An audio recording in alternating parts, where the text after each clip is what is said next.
trying to tell you all that I can in this sweet and velvet tongue, but no words ever could sell you on me after all that I have done.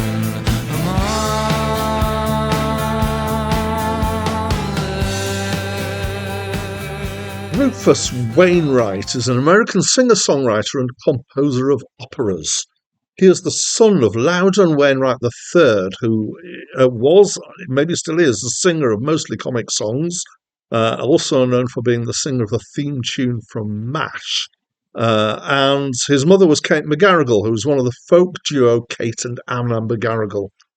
He started touring at the age of 13 as part of a band called the McGarrigle Sisters and Family, which included his sister Martha, his mother, and his auntie Anna. After having some life incidents and playing live for quite a bit, he released his first album in 1998, aged 25.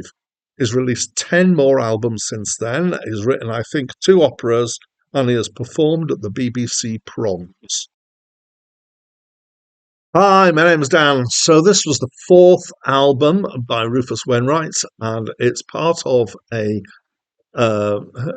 duo of albums with Want One, which came before it. It's my first time listening to it, and actually I think it's my first encounter with Rufus Wainwright as an artist. It's rich and varied and stylistically very varied. It varies from the first track sounds like world music almost, through to pop, to rock, to semi-classical chamber pop, to folk, to Americana, and to many, many other things in between. And if it wasn't for the fact that it is so wide and interesting musically, I would probably describe this as being a singer-songwriter, because that, to me, often best describes stuff that has this kind of variety and plundering of different styles, if you like. But this just does it more than I expect most singer-songwriter to do so. The last track, which is curiously called An Old Horse Diet, runs through several styles all in one song even. It keeps shifting and changing. It's definitely enjoying itself as it goes along. To some extent, the closest thing I can think to it musically is possibly the Divine Comedy, but that really doesn't peg it down. But the Divine Comedies has a kind of similar attitude to chords and melody, and it's kind of like an almost music. Well, it is musical, but almost kind of musical theatre. Certainly a theatrical approach to the music and the singing and the words. I found it really inventive musically and loved it. It's not what I'd call challenging musically, in that it's not discordant or pushing the boundaries. It just goes lots of interesting places. His voice reminds me of, so I think it's Tom York of Radiohead that it reminds me of. That's a particular way of singing long notes and pushing through the notes as if he never needs to breathe, and you get the occasional breath in between.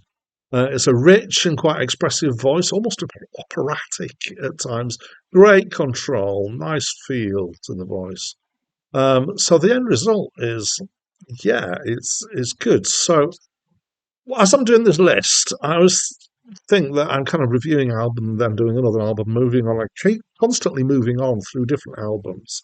And I feel like I'm speed dating music, so I hit a lot of variety in music as I go through.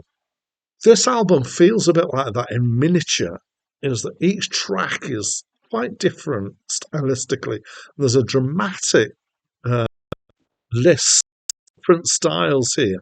But then as an album, it's held together by his voice and the general atmosphere of the whole thing. So it doesn't feel disjointed. It's just very varied and rich. I probably said that word at least twice already. It's great. I loved it loads. Definitely going to be getting a copy of this. And I'm really glad that there's more from him on this list, and I'm looking forward to it. So I really like this album. I'd love to know what you think, so please do leave me a comment. And that's it from me for now.